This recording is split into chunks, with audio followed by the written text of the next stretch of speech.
लोग कहते हैं कि जंगल सिर्फ पेड़ों का एक झुंड है, लेकिन उनसे पूछो जिन्हें इसने पाला है। सदियों पहले जब ये धरती नई थी, तब इंसान और प्रकृति के बीच कोई दीवार नहीं थी।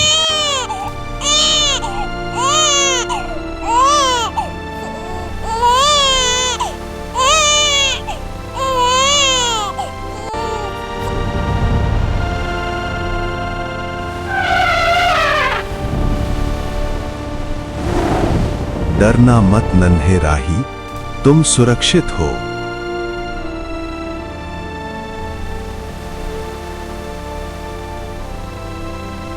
दादा, देखिए, किस्मत इसे हमारे पास ले आई है।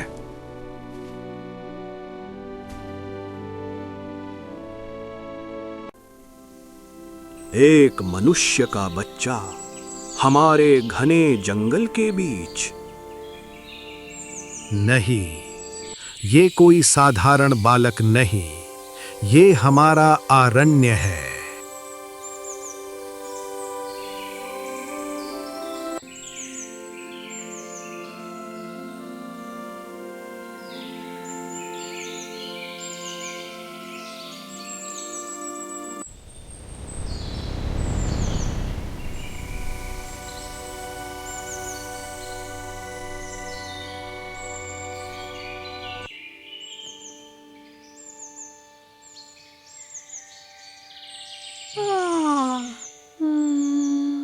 सोने दो ना।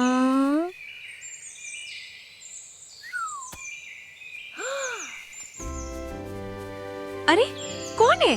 किसने मारा ये फल?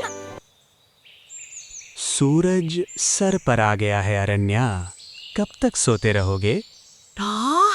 तो तुम हो काल? आज मैं तुम्हें पीछे छोड़ दूंगा।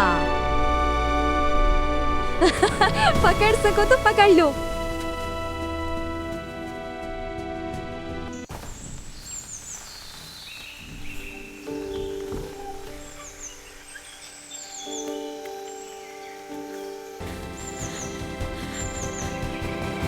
yippee! चलो दोस्तों, पानी बुला रहा है।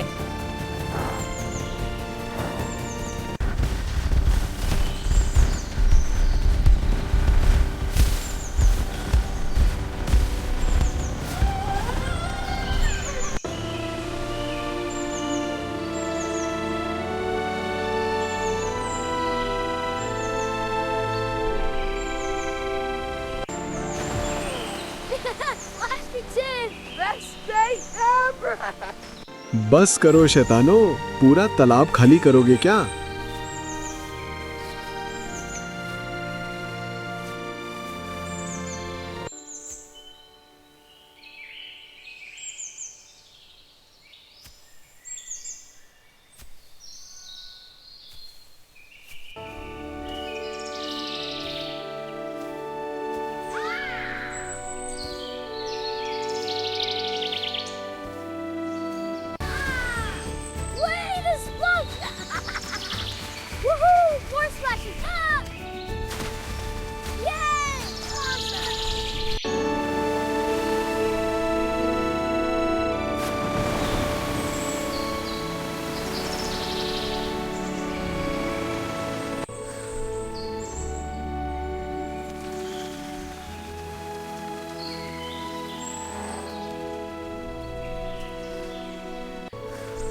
बस एक बार और गज्जाट।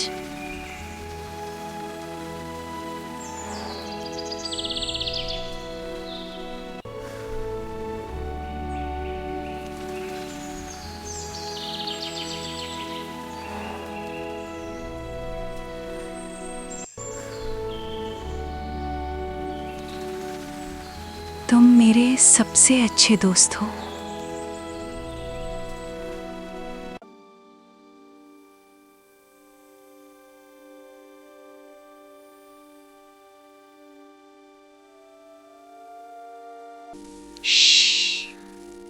काल को पता नहीं चलेगा।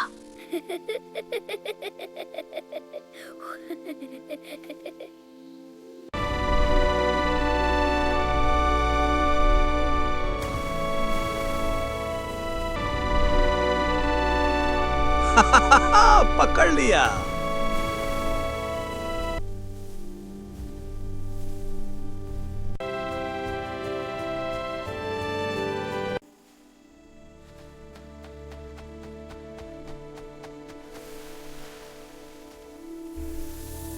काल, देखो ये क्या है?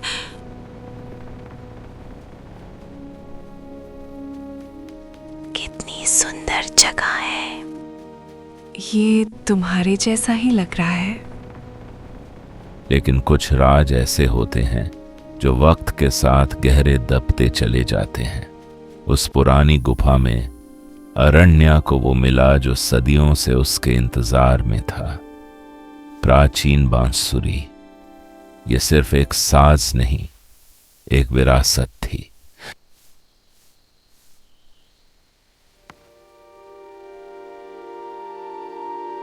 जैसे ही उसने उस बांसुरी को छुआ, सदियों पुरानी एक याद उसके जहन में जागी।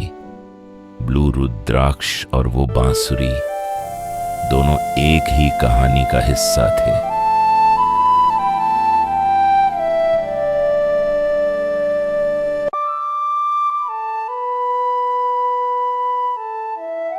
ये कैसी आवाज थी? पर दुनिया में सिर्फ हरियाली नहीं होती, लालच भी होता है। जब दूर क्षितिज पर काला धुआं उठा तो जंगल की रगों में एक ठंडक सी दौड़ गई। शांति भंग होने वाली थी।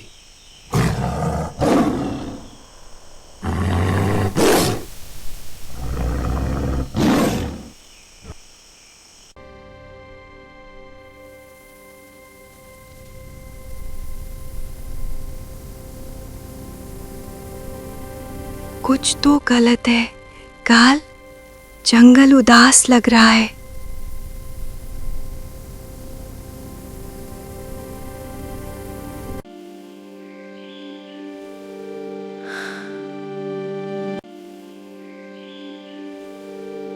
सिग्नल पकड़ लिया है, पोजीशन कंफर्म करो।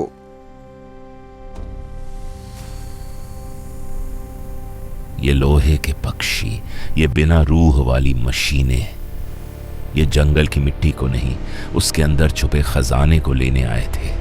बरगद दादा को बताना होगा, चलो।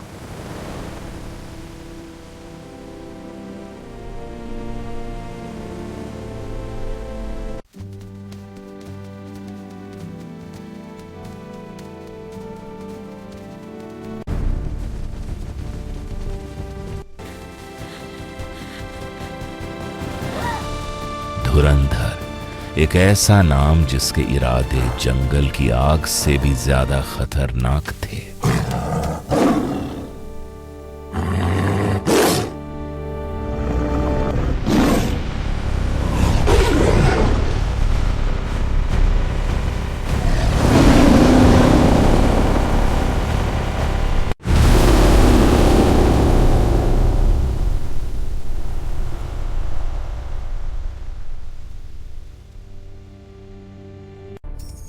इंतजार खत्म हुआ, उसे लेकर आओ।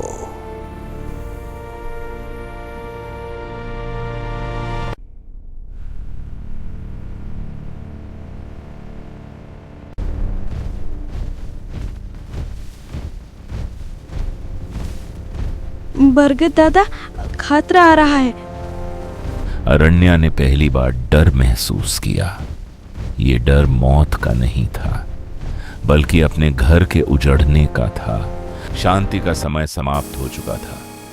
लोहे के जूतों की धमक ने जंगल की धड़कन को थाम दिया। जब धुरंधर के सैनिकों ने पवित्र भूमि पर कदम रखा तो पेड़ों ने अपनी टहनियां सिकोड़ ली। अरण्या ने पहली बार इंसान के भीतर छिपे उस राक्षस को देखा जो लालच के लिए अपनी मां प्रकृति को भी लहूलुहान कर सकता था।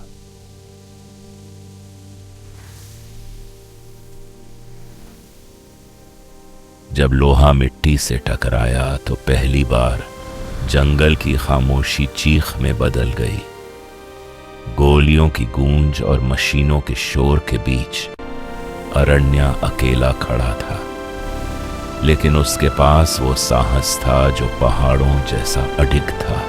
उसने अपनी मासूमियत को त्याग कर उस योद्धा को जगाया जो सदियों से उसके भीतर सो रहा था।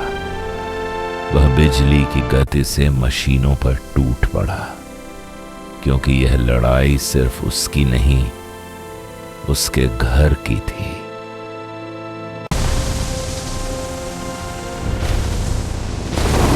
सर, ये जानवर बीच में आ रहा है। लीथल मोड चालू कर रहा हूं।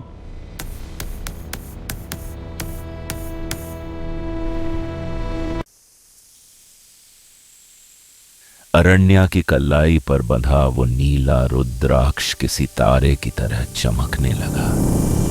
वह प्राचीन शक्ति जो हजारों सालों से शांत थी, अब अरण्या के लहू में उबल रही थी। दिल की रक्षा करो। और फिर हुआ वो चमत्कार। सदियों पुराने बरगद दादा ने अपनी आंखें खोली। उनकी जड़ें जमीन को चीरते हुए नागों की तरह बाहर निकली। यकीन नहीं होता, ये लड़का ही असली चाबी है।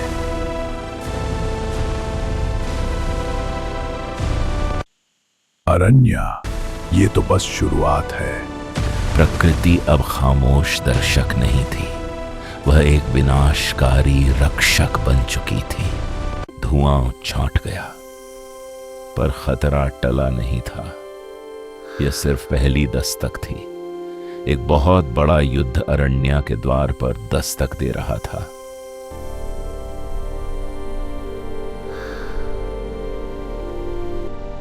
क्या हम सुरक्षित रहेंगे काल?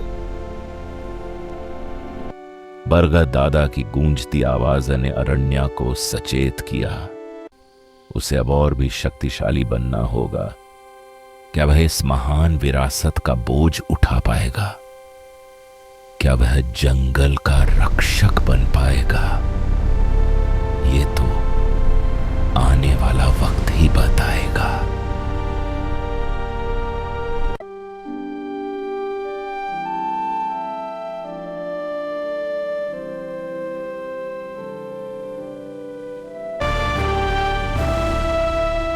क्या अरण्या बचा पाएगा अपने घर को? देखिए अगले एपिसोड में। अगर आपको ये वीडियो पसंद आई हो तो एक लाइक जरूर करें और वायरल क्राफ्टर्स के साथ जुड़ने के लिए सब्सक्राइब करना ना भूलें। बेल आइकन दबाइए ताकि आप तक हर नया कंटेंट सबसे पहले पहुंचे।